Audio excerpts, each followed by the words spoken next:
General comment about Klay's game tonight.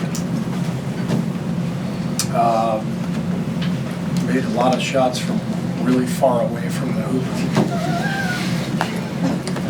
I don't know.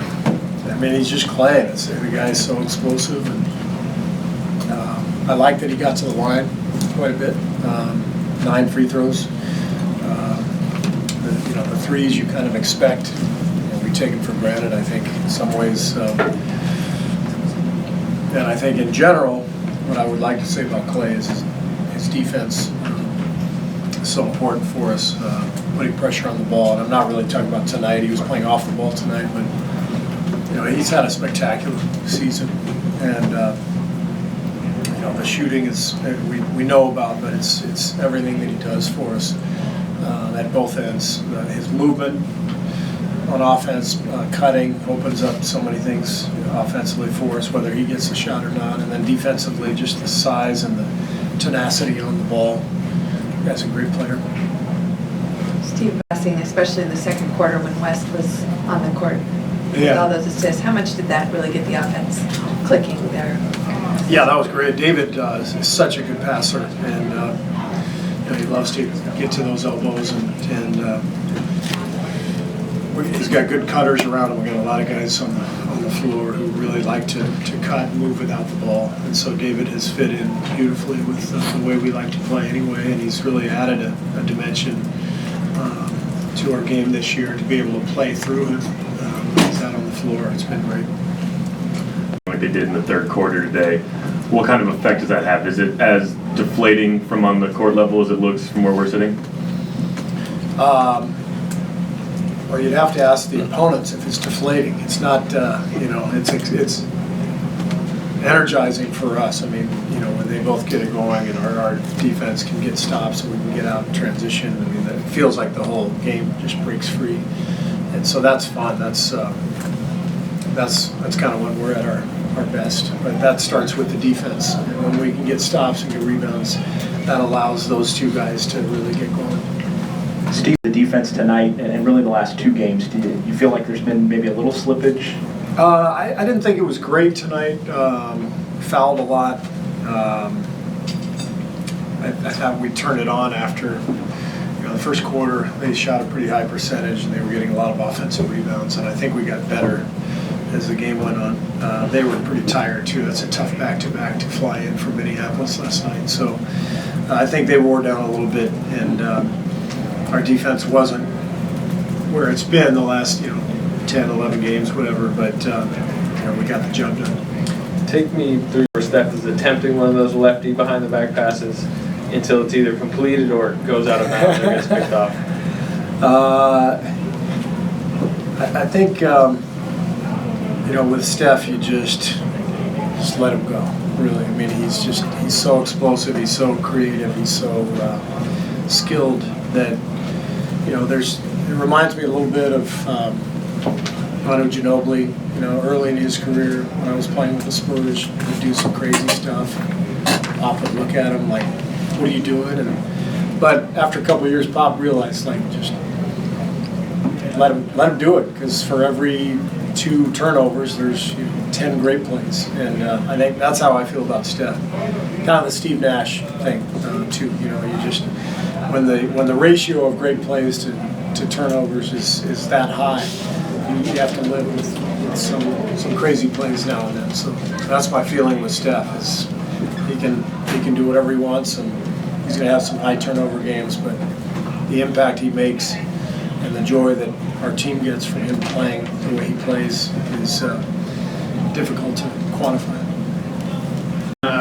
Steph's kind of missing his shots early in a game like this. Do you have confidence that he's going to find his groove when it matters most? And what? That's obviously just because you've seen it. It seems like the third quarter specifically is when he gets it going. What is it about that quarter, do you think? Well, I think tonight he was angry with himself. He's been in such a good groove, and he did not have a good first half. He had a couple late turnovers, late second quarter, and I don't know what he was shooting at half, 2 for 9, 2 for 10. So he didn't have it going, but he was angry, and you could see he had that competitive fire in his eyes, and we kind of had a feeling as a staff that he was getting ready to break loose. And not that that's like an earth-shattering prediction. It's, Steve, I know obviously win the game, but do you ever find yourself thinking in a game like this, okay, when Durant's back, you're going to put him in this slot, or it's going to work because Durant's going to be over here? Are you almost doing that adjustment on the fly during a game? the last 2 days, as a staff, we've been talking quite a bit about the rotation. So not so much during the game today. It's more something we talk about, in practice, or when we have some time to hash it out. So we have an idea of what we're going to do when he gets back. And he's not a guy who's going this well. Does it change how you might want to work him in because you're reeling off all these wins?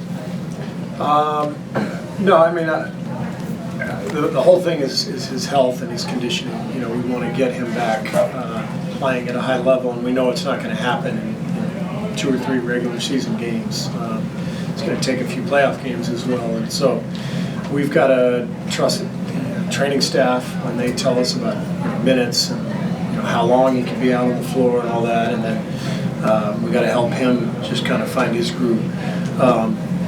We're playing really well, but in my opinion, if Kevin had been here the last 12 games, we would have won the last 12. This has nothing to do with his absence. This has to do with the schedule. We came back off that trip, and the schedule totally turned in our favor. And after losing some games, we just got our edge. And when we got our edge, we started defending. That's why we're playing well. That would have happened whether Kevin was here or not.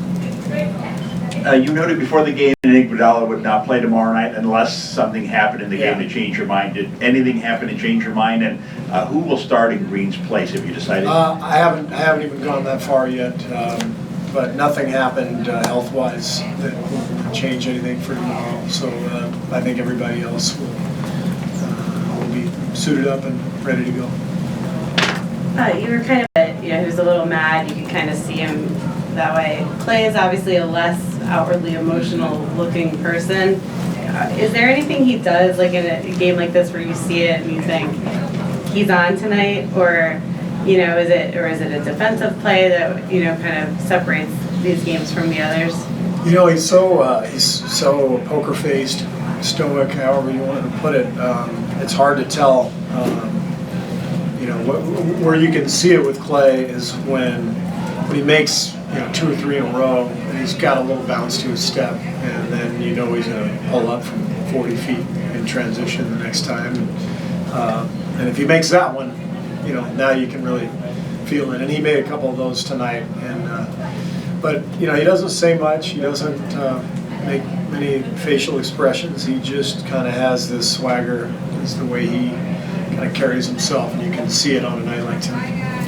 I have Draymond on Towns. I know he's had him before.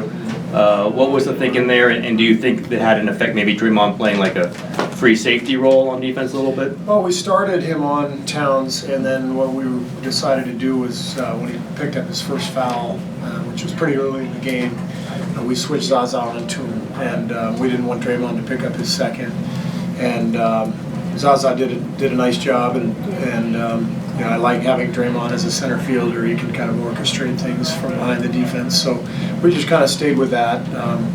But the game, we were able to break the game open, so it didn't warrant a lot of, tinkering defensively with matchups. We just stayed with what we were doing. Great, thank you. We'll have a couple